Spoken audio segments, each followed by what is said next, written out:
दुर्भाग्य मिटता है, सौभाग्य संभल जाता है।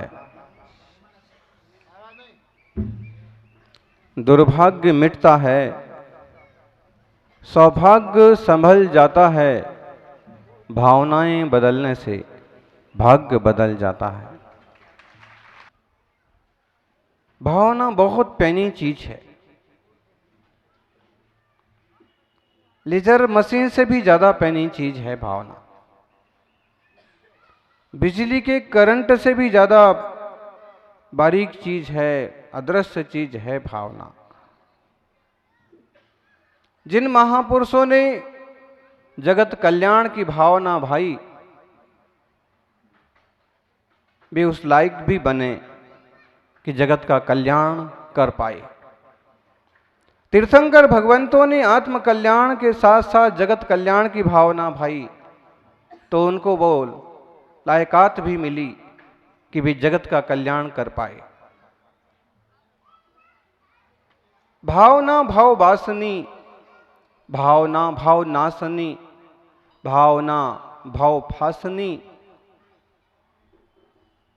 भावना मुक्तिदायिनी।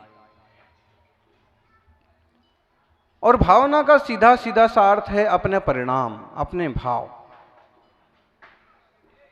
प्रातःकाल की मंगल वेला में गुणस्थान का प्रकरण निकला। पहले गुणस्थान की लंबी चर्चा हुई। 14 गुणस्थान होते हैं और गुणस्थान का मतलब है भावों का उतार चढ़ाव। मोह और योग के निमित्त से जो आत्म परिणाम होते हैं वे गुणस्थान कहलाते। साचा मोह जोग भवा।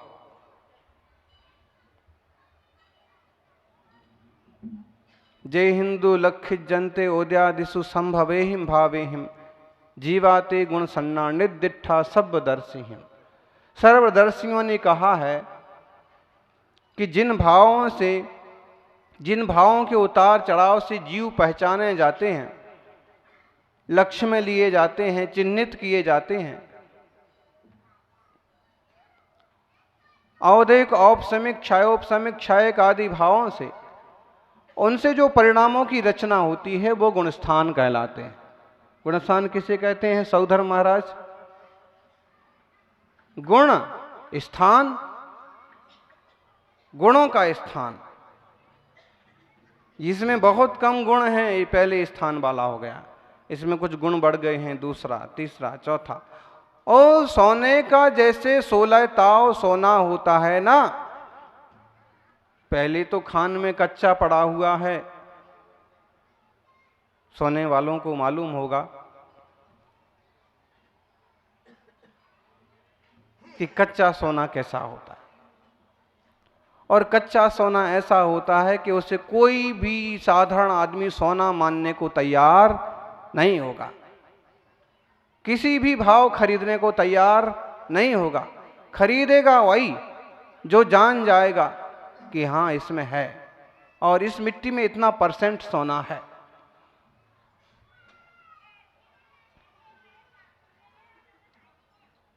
आजकल तो काफी विज्ञान बहुत ज्यादा तरक्की कर लिया, और अब तो दूध भी जो है ना वो फेट के हिसाब से बिकता है। ये 10 रुपए लीटर मिल जाएगा दूध।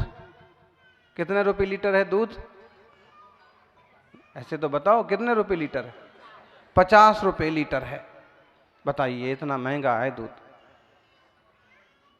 इतना महंगा दूध पीने के बाद भी आदमी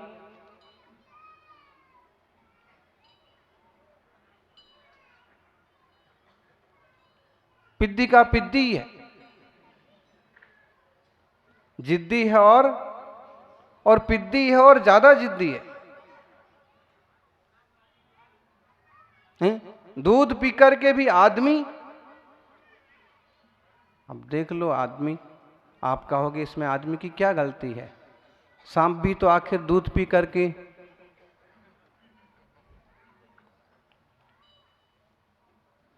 सांप भी तो दूध पी करके जहर उगलता है, और अगर कोई आदमी ऐसा करता है तो इसमें आदमी की क्या गलती? ध्यान रखो, सांप सांप है, और आदमी दूध पी करके यदि गायों के साथ और पशुओं के साथ इंसान दुर्व्यवहार करता है, बदसलूकी करता है, कत्ल खाने भेजता है, तो समझना इससे बड़ा दुष्ट दुनिया में और कोई नहीं होगा।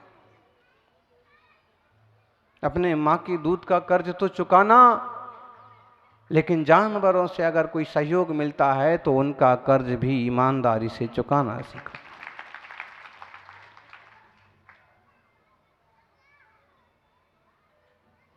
आजकल तो दूध भी फेट के हिसाब से बिकता है। यूं तो 50 रुपए लीटर है, 50 रुपए किलो है, लेकिन 10 रुपए लीटर भी मिल जाएगा है? पानी वाला नहीं जी, पानी वाला दूध होगा और पानी वाला होगा तो भी कम से कम 30-35 रुपए तो लग ही जाएंगे। 10 रुपए 20 रुपए में तो डिटर्जेंट वाला ही मिलेगा, सोयाबीन वाला भी नहीं। सोयाबीन वाला भी कहेगा कि भाई कम से कम 25 रुपए में पड़ता है, आप 25 में ले लो।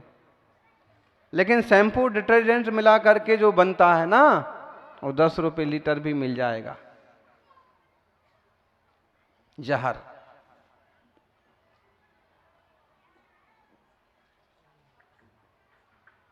अब बताइए, एक दूध इतने भाव का है, दूसरा दूध इतने भाव का है, और तुम अगर कहो कि हमें तो गुरुदेव पधारे और शुद्ध चौके वाला दूध चाहिए, तो कोई भला आदमी हो तो सही हिसाब से देगे, नहीं तो कहेगा हम तो 70 रुपए में देंगे। तुम्हें अपनी बर्तन में निकलवाना है ना, एकदम सुबह सुबह शुद्धि निकलवाना है ना, तो हम तो 60 रुपए लेंगे, 100 रुपए लेंगे। दूध तो दूध है, लेकिन दूध के गुणों के कारण से उसकी कीमत में अंतर पड़ा। अच्छा वाला दूध भी एक 40 में है, एक 50 में है, एक 60 में है, और उसमें अगर आप कहो कि ऐसा क्यों, तो दुकानदार बताएगा इसमें फैट की मात्रा, घी की मात्रा ज्यादा है। दिख तो एक सा रहा, अले भले दिखे एक सा, लेकिन हम जो है अपनी मशीन से नाप करके बता देते। जैसे दूध के गुण नाप लिए जाते हैं मशीनों से, घी से, कि इतना घी निकलेगा तो ये भाव, ऐसे ही सोने को नाप लिया जाता है तावों से। इतने ताव देने पर ऐसा बन गया, इतने दाव देने पर ऐसा बन गया, और 16 दाव दिया तो शुद्ध सोना बन गया। सोना, सारा जमाना सोने का दीवाना।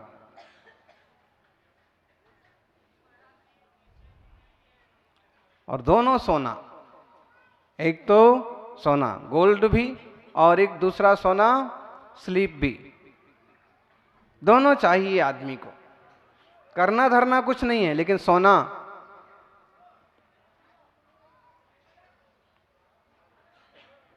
लेकिन बिना पुरुषार्थ के कुछ नहीं मिलता है।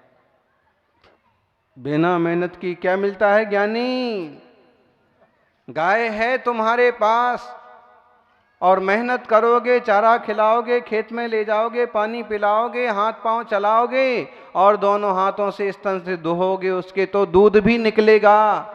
और कहो कि हम तो कुछ मेहनत नहीं करेंगे, यहां तक कि दूध निकालने के लिए भी हाथ नहीं लगाएंगे, लेकिन फिर भी कुछ ना कुछ तो मिलना चाहिए। गाय क्या देगी? गोबर, गोमूत्र। बिना मेहनत के तो यही मिलेगा, बिना पुरुषार्थ के, बिना परिणाम विशुद्धि के। इसलिए पुरुषार्थ, धर्म ध्यान के लिए भी पुरुषार्थ लगता है, संसार उत्थान के लिए भी पुरुषार्थ लगता है। सज्जनों, गुण स्थान होते हैं 14, और एक एक गुण से जो अज्ञान में, अंधकार में, मोह में पड़े हुए जीव हैं, वो मिथ्या दृष्टि हैं। उन्हें तत्व कुतत्व की समझ नहीं है, देव अदेव की समझ नहीं है, गुरु अगुरु की समझ नहीं है। बस माने जा रहे हैं, भीड़ में बहे जा रहे हैं। मैं कौन हूं, कहां से आया? कुछ भी नहीं, घोर अंधकार में पड़ा हुआ अज्ञानी मिथ्या दृष्टि जीव। कौन सा गुण स्थान है छुल्लक जी? घोर अंधकार में पड़ा, निर्णय ही नहीं हुआ है, मिथ्या दृष्टि जीव है। और अगर मिथ्यात्व का छेदन करना है तो उसमें भी भाव लगते हैं। बाजार में ही भाव नहीं होता है जी, मोक्ष मार्ग में भी भाव होता है। अभी बोली बढ़ाने के वक्त बोलते हैं ना, भाई भाव बढ़ाओ, भाव बढ़ाओ। भाव बढ़ाओ मतलब अपने परिणाम ऊंचे करो और अच्छी कोशिश करो, हम आपको दे देंगे। तो बाजार में ही भाव नहीं लगते हैं, मोक्ष मार्ग में भी भाव बहुत जरूरी है। जब मिथ्यात्व का छेदन करता है तो जीव में 5 तरह की लब्धियों की योग्यता बनती है। क्षयोपशम लब्धि होना चाहिए सबसे पहले। समझो, क्षयोपशम तो आपके पास है। बहुत कठिन विषय हमने नहीं लिया है, समझ में आने जैसी बात है। आप 5 इंद्रिय जीव हैं, आपके पास बुद्धि है, ज्ञान है। जब आप दुकान चला सकते हो तो धर्म भी समझ सकते हो। जब आप गृहस्थी चला सकते हो तो आत्मा को भी समझ सकते हो। क्षयोपशम है, 5 इंद्रियां हैं, मन है, बुद्धि है, क्षयोपशम है। यही क्षयोपशम लब्धि की पूर्णता हो गई कि आप सुन सकते हो, समझ सकते हो। दूसरी लब्धि बहुत सरल शब्दों में, विशुद्धि लब्धि।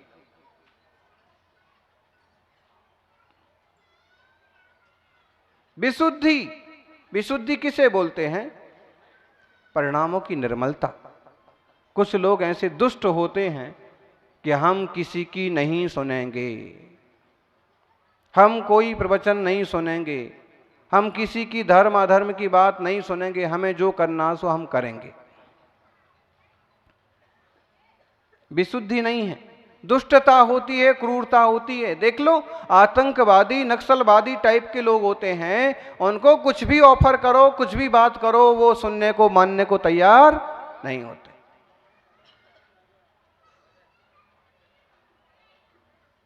विशुद्धि नहीं है, शुद्धि नहीं है, परिणाम शांत नहीं है। विशुद्धि भी आप लोगों की बड़ी हुई है। क्षयोपशम विशुद्धि। देशना लब्धि, तीसरी लब्धि कौन सी है? देशना लब्धि। देशना का मतलब, देशना का मतलब प्रवचन, उपदेश। वैसा प्रवचन, वैसा उपदेश जिससे अंतरंग परिणाम की निर्मलता बढ़े, मोक्ष मार्ग में जीव बढ़े। देशना लब्धि, गुरुओं की वाणी, आचार्य श्री की वाणी, देशना लब्धि। जिन वाणी जिसमें देशना कही है जिनेंद्र भगवान की, सुनोगे तो समझोगे, समझोगे तो पाओगे, ना सुनो ना समझो ना तो पाओगे क्या। इसलिए देशना जरूरी है। आज तक एक भी जीव ऐसा नहीं हुआ है सिद्ध,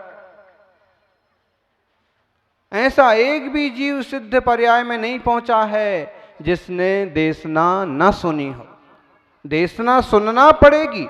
महावीर स्वामी की वाणी हम आज पढ़ते हैं, लेकिन महावीर स्वामी को भी सिंह की पर्याय में 2 मुनिराजों से देशना लब्धि की प्राप्ति हुई थी।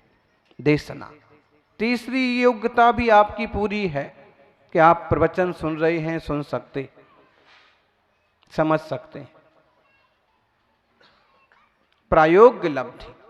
प्रायोग्य लब्धि वाले का जीव का परिणाम इतना निर्मल और पैना होता है कि अशुभ कर्म प्रकृतियां भी निरंतर स्थिति उनकी घटती जाती है और शुभ प्रकृतियों की स्थिति बढ़ती जाती है। सारे कर्मों की स्थितियां अंतः कोटा कोटि सागर प्रमाण, 70 करोड़ सागर प्रमाण तक है मोहिनी की दशा। लेकिन ये परिणाम देशना लब्धि के बल पर जीव के ऐसे बढ़ते जाते हैं कि सारे कर्मों की स्थितियां अंतः कोटा कोटि सागर प्रमाण रह जाती हैं। बहुत कम हो गई हैं। प्रायोगिक लब्धि में ये प्रयोग हुआ कि जीव के लिए बहुत सारा फायदा हुआ है, इसका कर्म बंधन बहुत ढीला और झीणा हुआ है। अब इसको चांस है कि सम्यक दर्शन प्राप्त कर ले। कैसे प्राप्त कर ले? बोलो। नदी में जब तक पूर है तब तक उस पार नहीं जा सकते। पावापुर का तालाब जब तक पूरा भरा है तब तक शिलान्यास करने वाले तो वो भी कर लेते हैं, पुल बना करके कर लेते हैं। लेकिन अगर पानी कम हो जाता तो ज़्यादा आसान हो जाता और सरल हो जाता। ऐसे ही जब तक अपने कर्मों का जोर है तब तक आसानी से कुछ सम्यक दर्शन रत्नत्रय को नहीं पाया जा सकता। लेकिन जैसा थोड़ा सा धीमा पड़े तो या तो पुल बना लो या रास्ता के निकल जाओ, सम्यक दर्शन प्राप्त करो। प्रायोग्य हो गया। अब बची करण लब्धि। करण लब्धि में 3 तरह के परिणाम, अधा प्रवृत्त करण, अपूर्व करण, अनिवृत्ति करण। और परिणाम भाव भावना, भावना के बल पर सम्यक दर्शन की प्राप्ति होती है। लोग सोचते हैं, लोग कहते हैं कि जब होना होगा सम्यक दर्शन से हो जाएगा। सच्चा दृष्टिकोण, परिपूर्ण समझ जब होना होगी तब हो जाएगी, आत्मबोध जब होना होगा तब हो जाएगा। ऐसा तुम भोजन के लिए क्यों नहीं बोलते हो कि भोजन जब होना होगा तब हो जाएगा, दुकान जब खुलना होगी तब खुल जाएगी, मेरा नाम जब आना होगा समाज के पद के लिए तब आ जाएगा। ऐसा करते हो? यहां तक कि बच्चे भी फर्स्ट आने के लिए, पोजीशन बनाने के लिए कितनी मेहनत करते हैं। जब संसार के संबंध में सब तरह की मेहनत करते हो तो आत्म परिणाम के लिए मेहनत क्यों नहीं करते? बोलो ज्ञानी। आत्मनिर्माण के लिए, आत्म कल्याण के लिए क्यों नहीं पुरुषार्थ करते? और पुरुषार्थ करना है केवल भावनाओं का। भावना, भावना से भाव का नाश होता है, मतलब मिथ्यात्व का भी नाश होता है भावना से। इसलिए कहा कि दुर्भाग्य मिटता है, सौभाग्य खिल जाता है, भावना बदलने से भाग्य बदल जाता है।